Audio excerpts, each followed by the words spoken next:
Good evening, everyone. Forget the spiel. Because, let's just get right into it. I was going to do one of these after the passing of Bader Ginsburg. I was going to do one of these for the continued machinations that are going on involving our election and what certain people are doing that is along the lines of sabotaging it for everybody else. Plans are being put into place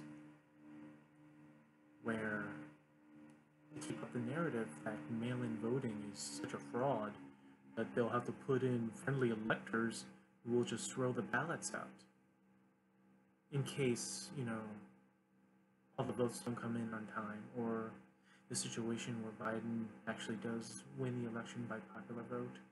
They have to investigate those votes after November 3rd, and you have the electors from the Electoral College up to leave the deadline for them to have electors in place is like December, early December, and where they actually look through all the votes and then confirm it all, right? Well, the machination is that we keep up the narrative that mail-in voting is just so fraught with fraud that Trump will have no choice but to compel friendly electors to be put in place so that they will make the ballots disappear. He all but said that today when he said he's not willing. They asked him if he was going to be willing to make the peaceful transfer of power, having Biden win, and he did his usual thing. And one of the things he blurted out, it'll be peaceful when they throw out the ballots. It will. First, he said it would be a peaceful transfer, and says it won't be a transfer; it'll be a continuation.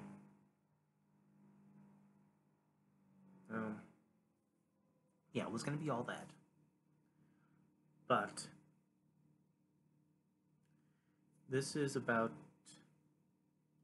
at least the bulk of this is going to be about the decision of the grand jury in the matter involving the death of Breonna Taylor. Well, it turns out that court case wasn't even about Breonna Taylor, was it? Because evidently from the AG's point of view and the prosecutor's point of view, that they were justified. So therefore, the charges that was filed that one of the cops is going to deal with is wanton endangerment, 3 counts of it. And that wanton endangerment had nothing to do with Breonna Taylor or the spray and pray into her apartment. No. That was involving when he went outside of the apartment during the shootout, decided to fire through the window, and the bullets hit an adjacent apartment where sleeping in that apartment was a pregnant woman and her 5-year-old child. Thank God none of them were hurt. But that's where the charges were. It's been the last hour or so, on one of the worst places on social media, Twitter, where you're just hearing all these people who are just so defending the cops. They have no idea why there should be any charges being brought to them about what went on in Breonna's apartment. No. And so he gets, give me one good reason why they should be charged. Breonna Taylor is dead for no reason. You find out stuff like how this warrant that was issued to them, this was a no-knock warrant, but somehow they still claim that they announced themselves, and they had one witness in this whole apartment complex to say that they announced themselves. This guy, who was a truck driver, who was outside of the apartment. He wasn't in any of the rooms or any of that. He was outside, he was coming in, and he said he heard them say it.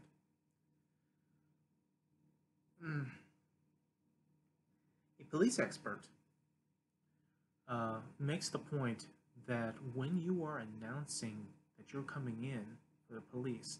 It's not just for the benefit of the people inside that particular apartment or wherever.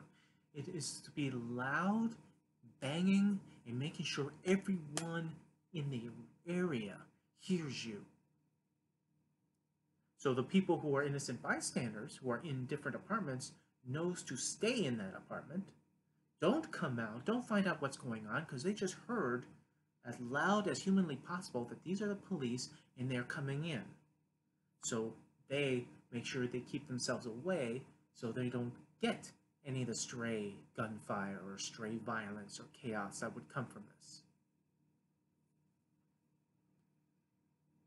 But one person heard this, and that's the justification of saying that they announced themselves? Okay. But what is understood of this whole thing was that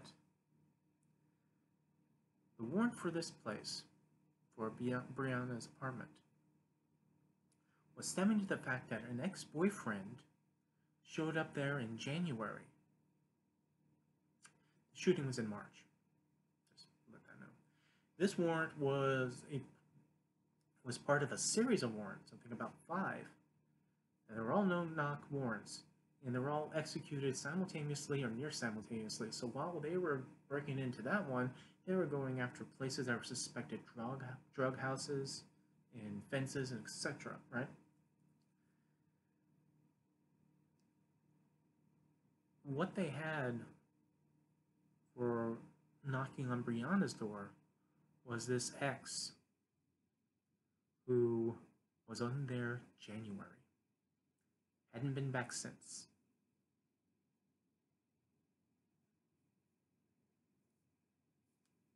Okay?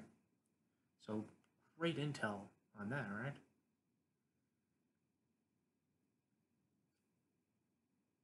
They bust through. Her boyfriend takes a shot at them. It's one of the cops in the leg. Now, you're going into the theory here that they're pushing out as fact that they announced themselves, and Mr. Kenneth Walker, who was Breonna Taylor's boyfriend, heard this announcement and fired at the cops. Okay. Which is interesting. He fires once. One shot. Controlled shot, fired low, hit a cop in the leg. Trained law enforcement officers, I'm assuming they're trained, sprays the place 22 bullets. 6 of them hits Brianna in the hallway. None of them hit him. None of them hit Kenneth. And again, to go back to this premise of them announcing themselves, so therefore he heard they were police, and then he fired at them. There was a 911 call. He called the cops that people were breaking in and told them that his girlfriend got hit and is down and is not responsive.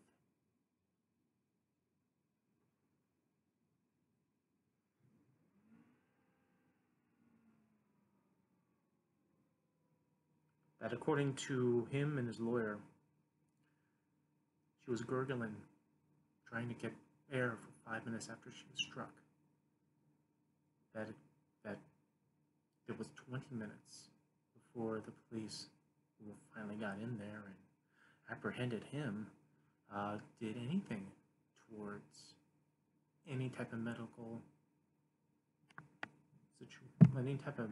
assistance for this woman on the ground. On the floor.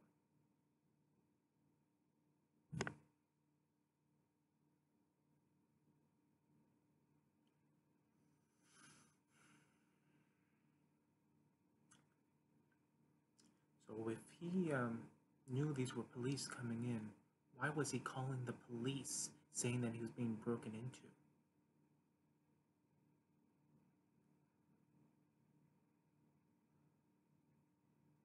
Why did he fire only one shot? and they fired 22. Someone, one of the cops going outside and firing his shots through the wall, through the window, into another apartment. How are these highly trained, I'm assuming they're highly trained police officers, just shooting in the dark? Just spray and pray, as, you know, any Call of Duty player would say, of anybody who was just...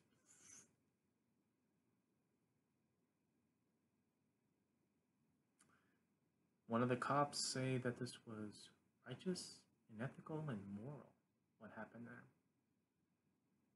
That includes her killing? Really? Over a long time, anything was addressing this.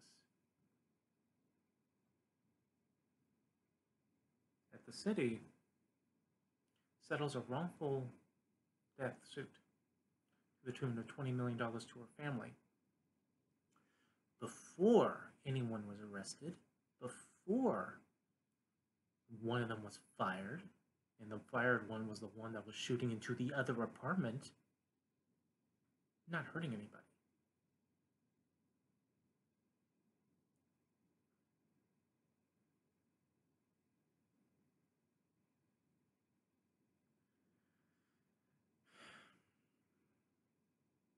And before they were going to read out the grand jury report upon what was going to be charged and what was laying down, the city made sure that the cops were at the courthouse and in the general vicinity. They were going to lock it down, and they were going to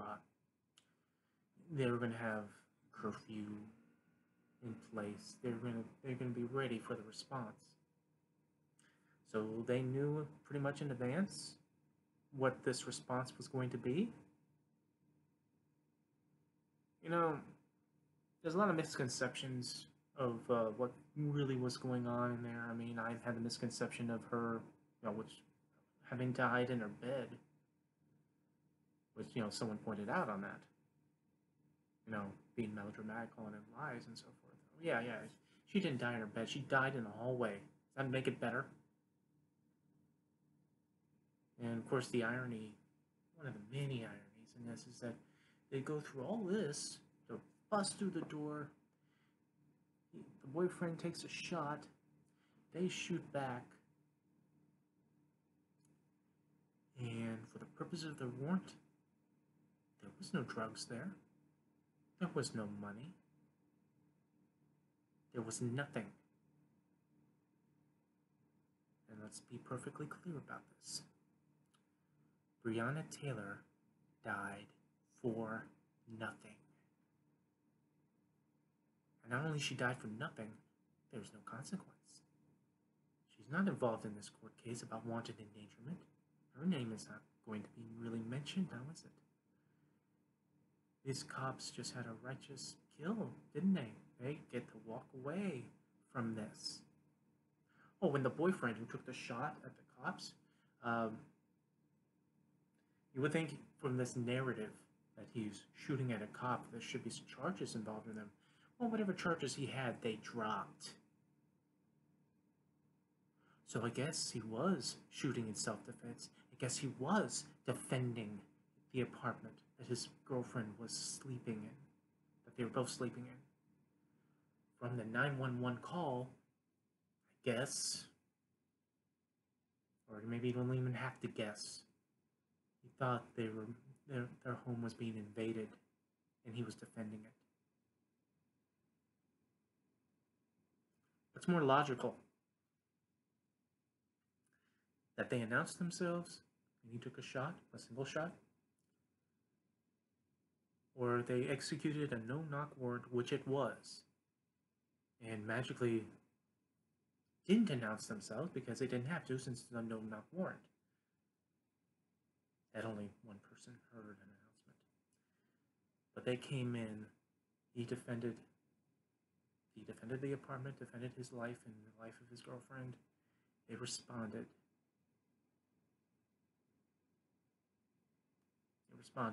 Shot back.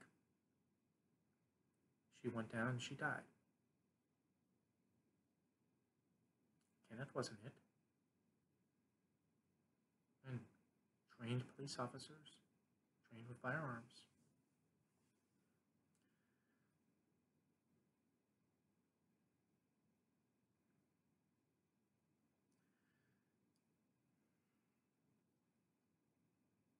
And it's like you go through what we've been dealing with for the past few months, all summer. You know, with the protests stemming from George Floyd and Breonna Taylor, you would think we would learn something, but we apparently do not. You know, it's one of the things I get kind of snarky about when it comes to these protests is that, you know, these protesters are protesting police brutality. And the police respond to this protest about police brutality with police brutality. We can still see articles, we can still see videos coming updated up to this week of still violence. Some of them, you know, involving the protests, and then you see other things where it's like, you know, maybe you should calm down, dial back your modus operandi and what you do with these black folk, or pretty much anyone who's protesting now, because it's not just black folk who's out there. You know, it's nice to see a lot of good chunk of Americans are various demographics are joining into this and saying that this is all fucking wrong. However, I still believe that certain people are using the protests as their mask, shall we say, for allowing them to riot or to loot or to do these things to cast a horrible light on the protests. So it's no longer about the protesting, but it's about the burning of a trash can or rioting or looting. So whatever good motivation there is for the protest, let's not talk about that anymore. Let's talk about the assholes who are claiming to be them.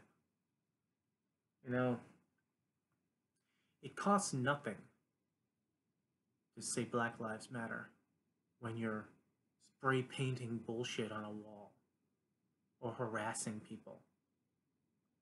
You know, harassing people in a restaurant, demanding that they raise a fist. And, you know, notice all those people who happen to be doing that to these people in that restaurant, most of them weren't really black, were they? They're just white. I mean, whether or not they're actually Black Lives Matter affiliated or not, I kind of doubt it.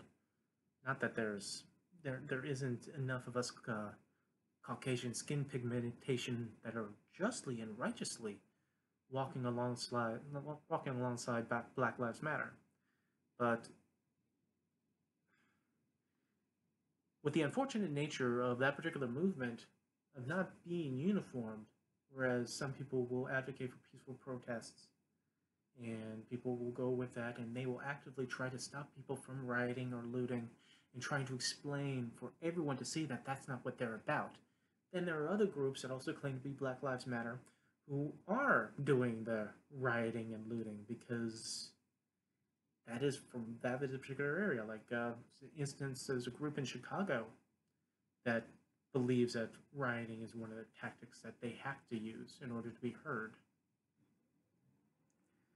But again, you know, no matter how much you're pissed off and righteously about it, still, what harm you cause is ammunition to be used back at you.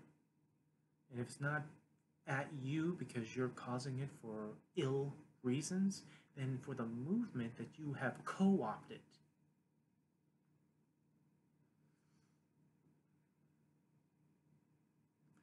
You would think we would learn that. People would take that look in the mirror and say, Jesus Christ, maybe we need to stop this. Maybe we need to, like, show some solidarity with the protests. You know, they talk about, you know, good cops and bad cops. And there are some instances where you see good cops that are actually standing with the protesters or taking a knee with the protesters. That's all cool and all, but that's also a photo op. You know, how many good cops turned a blind eye before Serpico went through the door first? For any of y'all who are old enough. Even I'm not old enough, but I know that shit. There is bad cops, there is good cops, and there's the silent cops. Maybe they know things are wrong, maybe they don't, but they're just kind of intimidated into saying anything or doing anything. Because, again, the problem with this sort of thing is the systematic racism that people are still trying to pretend doesn't exist. It has existed in this country for centuries. You know, the concept of systematic racism, you can take that back to the Declaration of Independence. You can take that back to when the 7 colonies refused to sign off on the Declaration of Independence, thereby showing their solidarity with the rest of the colonies, because in the original draft, Jefferson had a little portion about slavery in it, and they wanted it removed or they would not sign on, and their dream of independence would die that day. So, check that mark as a systematic method of racism in order to maintain their slavery. You see it in the Constitution. I mean, up to the point of the Constitutional Convention and the first ratification and the first census that says black folk was only 3/5 worthy of a white folk. They only count as 3/5 as opposed to one human white male. I don't even know if they count women at that point, or white women at that point, but no, black folk 3/5, but one white. That's systematic racism. Slave hunting bans, systematic racism. Fugitive slave law, systematic racism. Dred Scott decision, systematic racism. Even up until the Civil War, systematic racism. Black soldiers could not be paid as equal to white soldiers. Whole units, including their white officers, refused pay out of the injustice of that. White soldiers were being paid $13 a month. Black folk was being paid $10 a month. About the latter half of the war, from 64 to 65, that practice ended, right? But still, another example. It doesn't exist. It's part of our history. And it continues on to now with profiling. That's systematic racism. No matter what intentions that was in the crime bill, that you could find some positivity out of it, that's systematic racism. And that goes into Joe Biden's legacy and resume, and something he would have to explain, that he tries to qualify, or he's trying to qualify it, like saying that, you know, some of it is problematic and argumentative. There's some valid things arguing. Yeah, that's great. You know, it is hard sometimes to not look at the past through the 2020 woke lens, and why something like the crime bill was not seen as some radical, awful document that will systematically endanger the lives of Americans, giving them, you know, draconian sentences for small offenses, and being able to pull them over and check them out at will. I mean, what was going on in the 90s that would allow this overreach to be acceptable? I mean, this is not the 1950s. This was the 1990s, where we were supposed to be like getting our bond on with our fellow man, that we were getting to be so enlightened because of our sitcom choices and the music is on MTV and the movies that we watch, right? But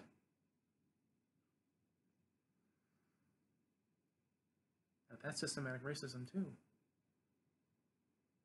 How they made a prison industry profitable through the incarceration of people, and obviously people of color. How much people were getting kickbacks and lobbyists from the prison industry for how many people that they incarcerate. Oh, thanks for that. We got so many people in here.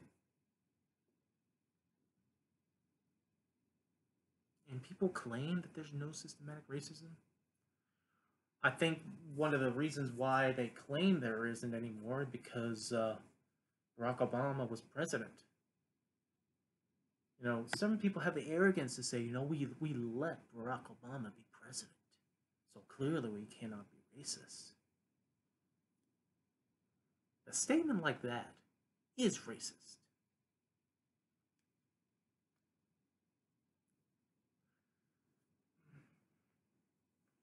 George Wallace had like one lifelong black friend who was loyal as a friend, and he was loyal to him. They were friends. However, he was still a racist scumbag that still championed segregation and just so demonstrative about it. But because he has a black friend, he's not racist? No. Because individuals are individuals. And, you know, some people will get one behavior, other people will get the other behavior.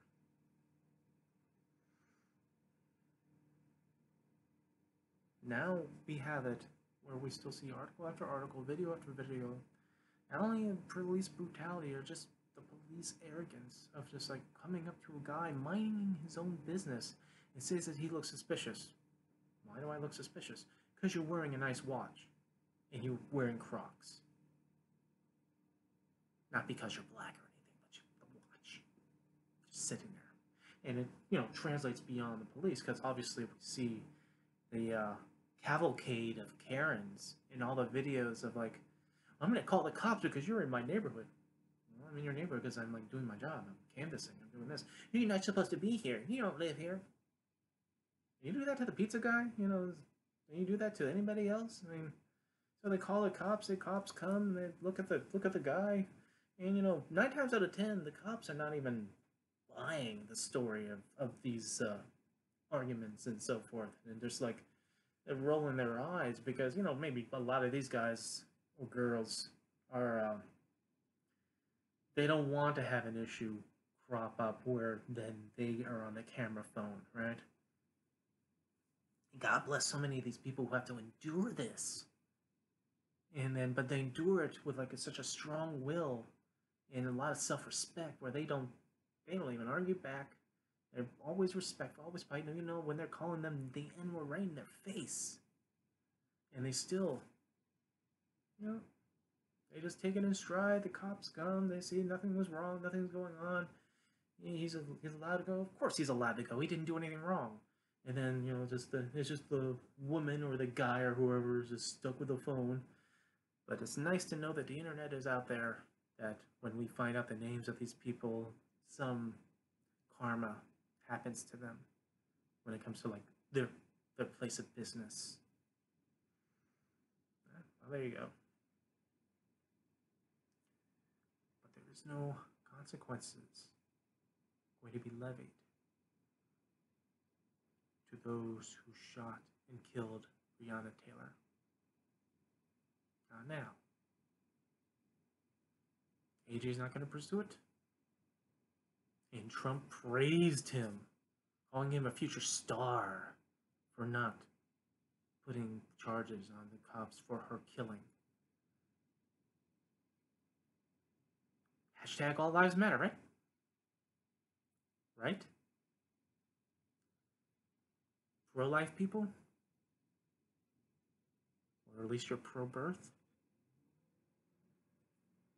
She was alive. She was a good person. She worked in a hospital to help people. You know, frontline people, especially during the start of the coronavirus hitting our country. If every life mattered, her life should have mattered. And if someone snuffed out her life, Shouldn't that matter as well?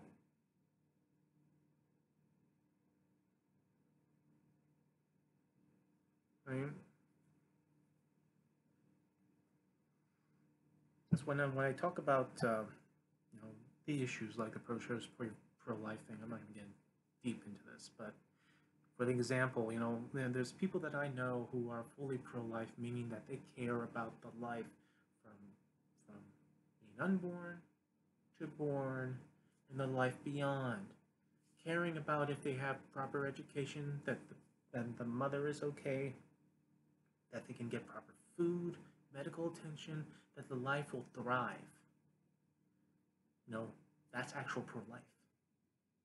And then you have the people who are just politically pro-life, who will make their scenes in front of the clinic, and they will rail, and then they will make the arguments so they get the funding that they get or the support that they need for the next election. But once the child is born, they don't give a shit after that.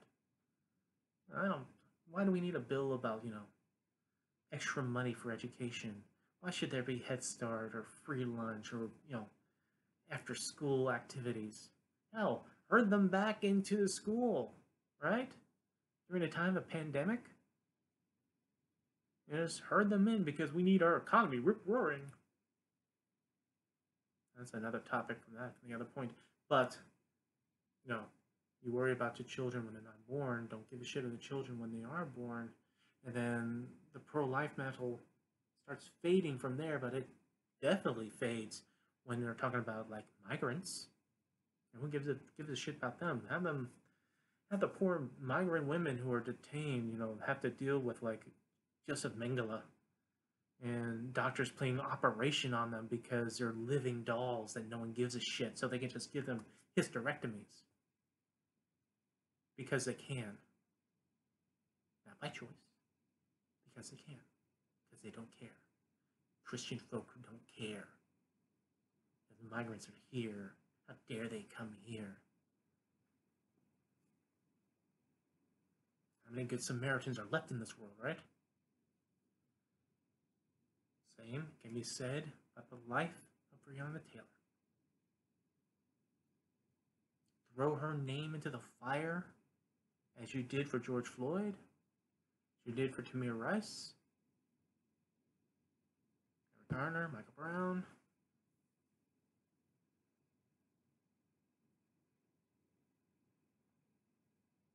From people not resisting arrest, dying in custody, to people just minding their own business in their own apartments and being on the receiving end of 6 shots out of 22 being sprayed and prayed after receiving 1 shot at the start. And they're not even charging the guy that shot the cops because they know it was in self-defense. They know it was defending his home, exercising his lawful rights as a responsible gun owner.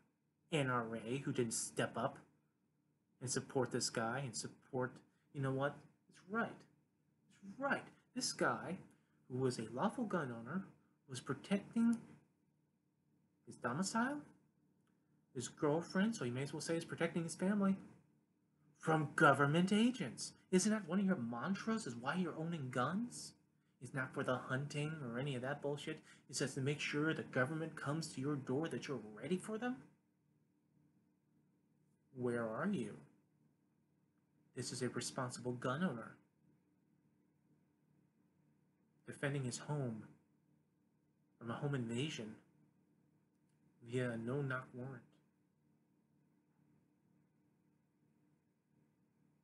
I don't hear anything.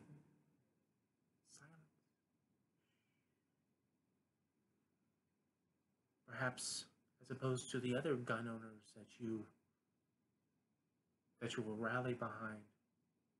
And maybe there's just something different about Kenneth Walker. Maybe? I mean, you want a little history lesson? When black groups in the late 60s and 70s decided that they wanted to develop rifle clubs, and the NRA at the time magically wanted to talk about gun control. So we do enough pretending in the Candyland, especially with our presidential administration currently. Let's not pretend here.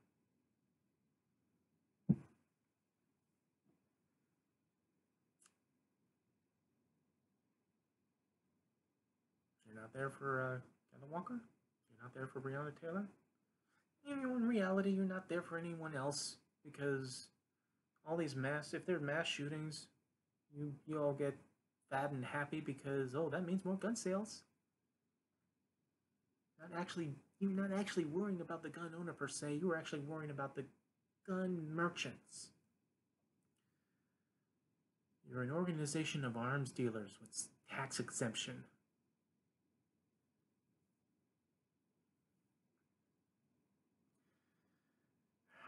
And I'll get to talking about Ruth Bader Ginsburg and the further adventures of Trump on his road to screw us over into a second term. It's not all about that. I end this pretty much how I started it. Say it once again.